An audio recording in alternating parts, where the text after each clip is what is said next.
L'annonce de son décès avait ému le monde entier, et en particulier les fans de la saga Harry Potter.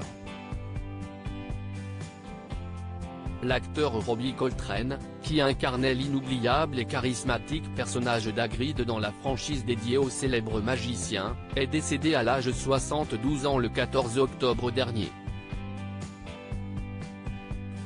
Un deuil douloureux pour les nombreux spectateurs moldus ou sorciers, mais aussi pour sa famille. Le comédien écossais, qui était également connu pour camper le rôle de Valentin Zukovsky dans la franchise James Bond, a laissé derrière lui 2 enfants, Alice et Spencer.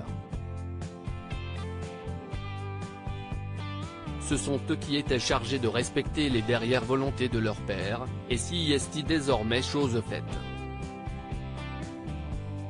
En effet, conformément à ce que souhaitait Robbie Coltrane, les 2 enfants de l'acteur écossais ont dispersé ses cendres dans ses lieux favoris de Manhattan.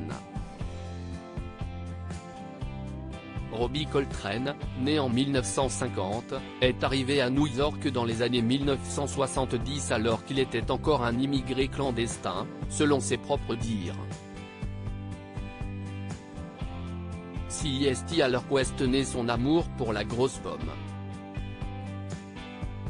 Alice et Spencer ont donc été au Washington Square Park, près de l'Université de New York, au Film Forum dans Greenwich Village, endroit réputé pour le cinéma indépendant, et enfin au Katz Delicatessen, un restaurant particulièrement réputé pour ses sandwichs au pastrami.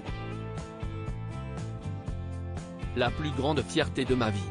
Oh, l'odeur quand il sortait le pastrami du four. Ils ont même affiché ma photo 3 rangs en dessous de celle de Frank Sinatra. La plus grande fierté de ma vie, avait notamment déclaré en interview Robbie Coltrane à propos du Katz Delicatessen.